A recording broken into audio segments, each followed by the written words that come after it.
Welcome back, ladies and gentlemen, to part 61 of Let's Play Tyranny. Let's just get on with it, because I am, like, behind. So let's go. These were here before, weren't they? Can't say they seem very useful now.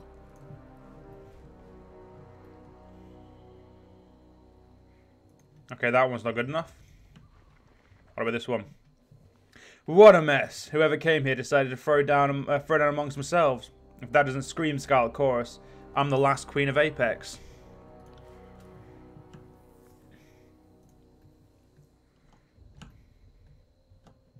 Look at this fatebinder. First points at the blasted remains of the wall.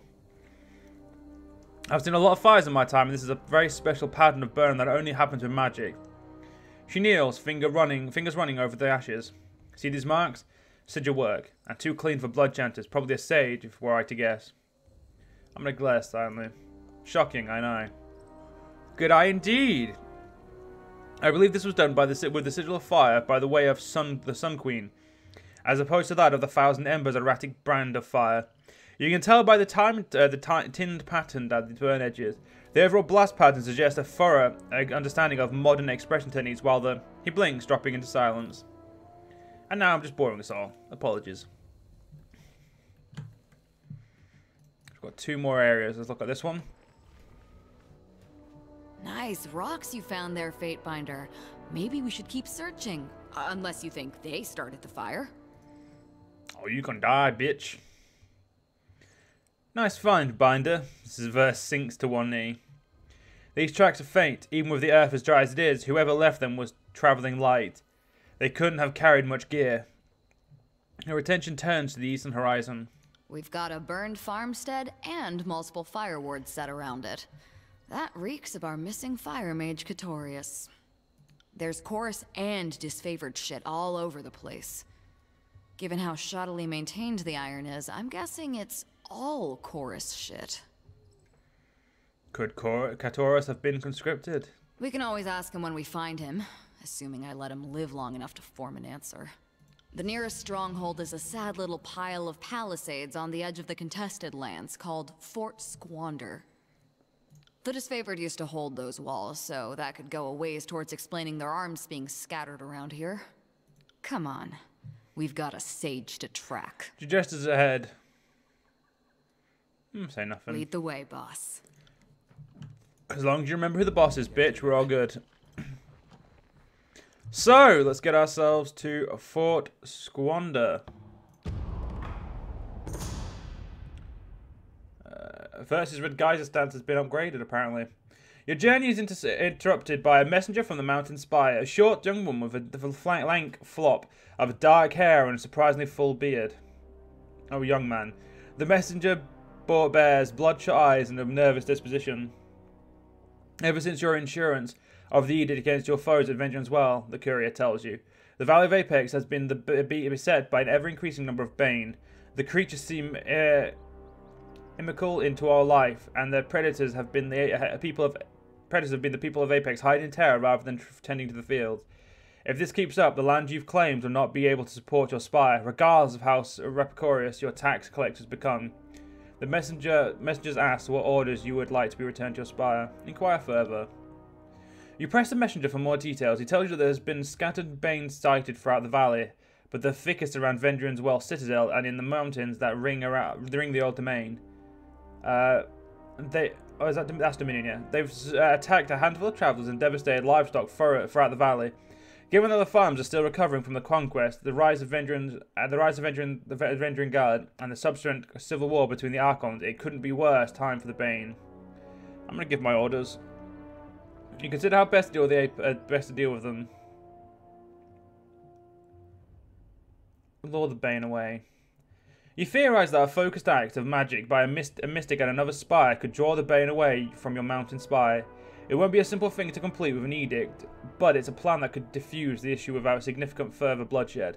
Of course, you doubt the people in the area around the spire will appreciate any Bane the magic attracts, but they should be better suited to deal with them than the farmers of Apex. The question remains which spire to use. The Aurora Spire, Golf Glow. You send your envoy to the spire. Wait. Ah, fuck off, in regard. You said you were envoy to the spire with your orders. Every able-bodied magician should come to together at the spire's top and perform a group ritual. The working must last at least a night and a day, and the missive state, and longer if possible. The spire will magnify the magic, of course, and hopefully that will call the bane from the valley farmlands. The messenger thanks for your time and leaves you to fulfill your command. God, being a lord is effort. An icon is effort.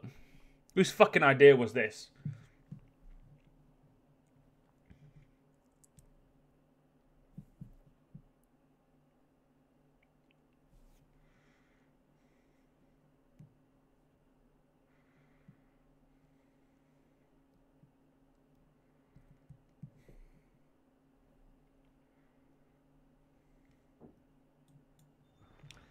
Oh shit. Ooh, some dead people. This place is manned by a skeleton crew. Could be that half of the core requirement are out raiding, but I don't like it. Her nostrils flare. Either way, this is our best opportunity to get in and out without having to cut away for 100 chorus scarps. Unless it's a trap. Never far from my mind, fatebinder, but it pays to keep on one's toes. Verse smirks. Let's say you and I go bind ourselves some fates. I would say I don't appreciate that fucking joke. So for that, I'm gonna kill these people as if they're the top one at fault. Oh wait, yep, this is gonna be worth it. Let's go. I say worth it. What I meant was okay. Deal with these cunts. Verse, you gotta. Back, for fuck's sake, protect Verse. I will go. Right, fucking hell, you need to make sure you heal as well.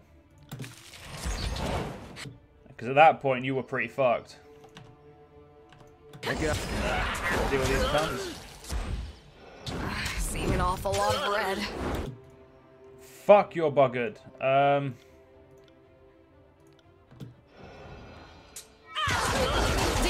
There we go. Thank God I know that I have spells that I can do shit like that with. Fuck, you died. That wasn't very considerate. You was it dying? Damn thing couldn't Wasn't pierce finished the with wall. you. I've just realised Verse has got a fucking bow that she got the first artifact and I've never had her use it. So wow, these choirmen had nothing for me. I'd say that's personally very rude, dying without any loot.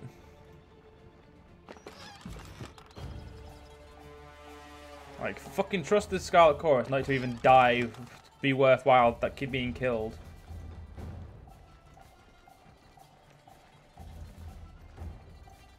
Something tells me this is a fucking huge trap. So that's going to be great. Yeah, this is way too empty to not be a fucking trap.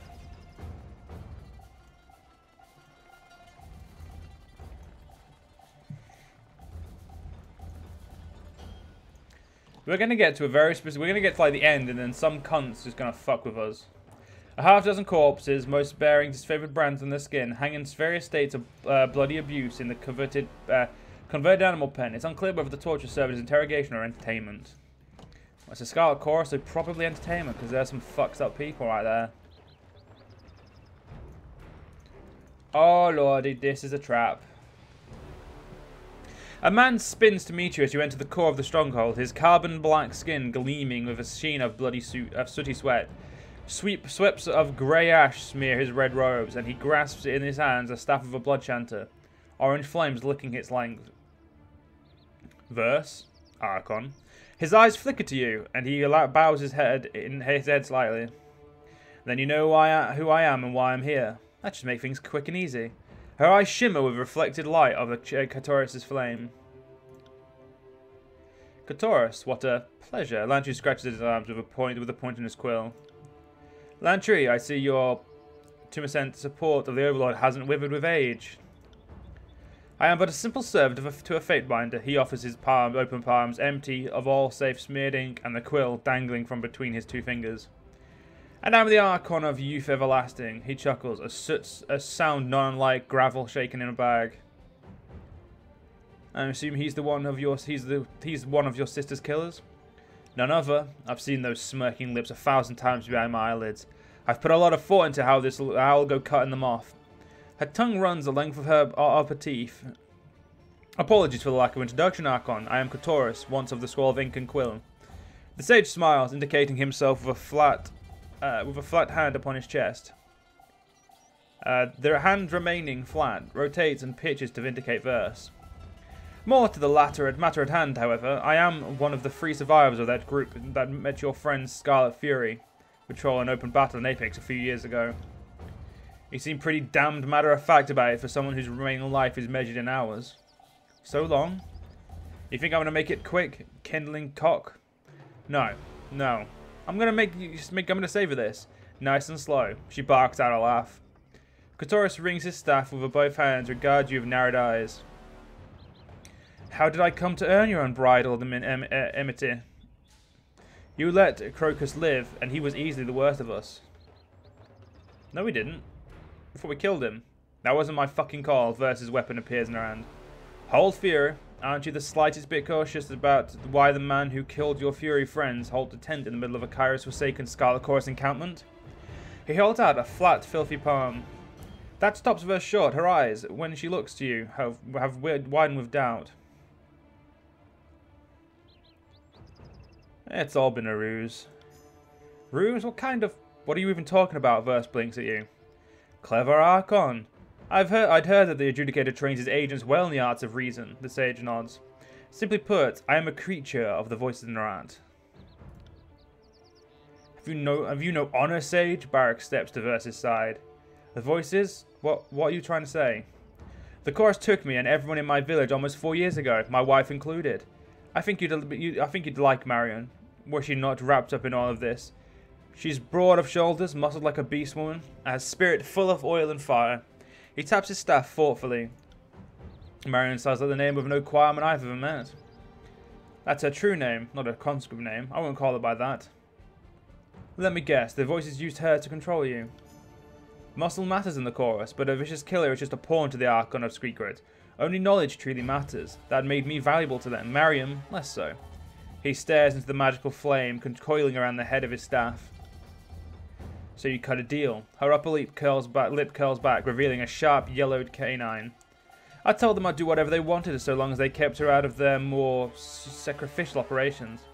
He lets loose another long sigh, shoulders sinking slightly as if under a glowing burden. As a tearsman and a sage, I could go places the voices people couldn't. Join causes that they couldn't. Long before the Tarkis clan reached an agreement with the sages to slaughter the garrison of Vengeance Citadel. I helped Tarkis Demos plan his resistance. The voices allowed the Oathbreakers to slaughter the Chorus expendable gangs as a distraction for the true objective. So the voices fought Verse and her sisters expendable. Bullshit. Each Fury is worth 24 conscripts. A sisterhood that dances together like ours. There's no more vicious foe in the whole fucking field of war. I think you're right. Or something like that. We weren't supposed to kill you, and we weren't supposed to take you alive. The voices wanted you to witness your squad's deaths. The sage nods vigorously. But you didn't kill us all. You took Geyser. Verse's words carry the chill of winter. We captured one of you, yes. Arista wanted to finish her off as a warning. Crocus thought we could sell her. I sided with him and suggested a ransom to the Archon of Secrets. That's what we did. I got your friend home to the voices. His gaze rises to the Verse. You expected to believe that Narat cared enough about one of his own to purchase her back? I'm not sure it matters what you believe. You lie. Red Geyser, my sister, is dead. Mismatched eyes glare from beneath a lowered brow. If so, she was killed after we left her with the Archon. Which I suppose brings us to the present. The voices left me with standing orders. If you ever figured out the truth, I was to bring you to them. So that's what happens next. He rubs the bridge of his nose. Which is why I've kept talking until the reinforcement return from patrol. In the brief silence that follows, you discern quiet chatter and the sound of boots on dry air from elsewhere. To the void with your wife, you die here. There are more soldiers coming to the fortress now than you felt on your way to me. Do you truly believe you'll leave this place? His chapped lips purse. Then this conversation is over, right? Murderous anger flickers with reflected flame in her eyes as she glares hungrily at Kyros. You and me, Verse. I've got your back if you've got mine. A wicked grin splits Verse's face, and she nods in understanding. She's running it towards you, even as you drop to a knee, and she vaults from your shoulders. Kyros lifts off his staff to fend her off, and while he manages to catch her incoming blade, he's put off balance. He pushes forward, shoving his staff against his cheek and her blade into his gut. Kyros, damn shit stains, to the void with you. He stumbles back, a quick brush of his hand cauterizing his wound. Kyros readies to his staff as the sound of the approaching chorus gangs grow louder. I'm sorry, shouldn't he have like some damage? Because I'm pretty sure we just fucked him. Send me your champion. It's okay, game. You know, just take your time. As long as the music's playing, we got this. See? Wait. Oh, right, I'm in front of him. Barrack, that way.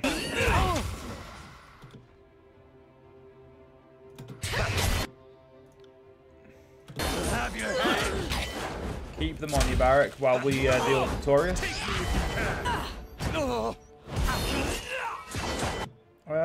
Yeah, we'll use this. Alright. You go, you two. There. First, kill him. I think logically, Verse deserves to kill him. And I think these guys deserve to die with the blade of Stalwart.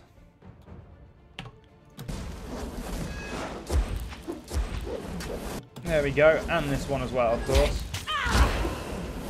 Nothing like using two of my strongest abilities to fuck these guys up instantly. He fucks him dead.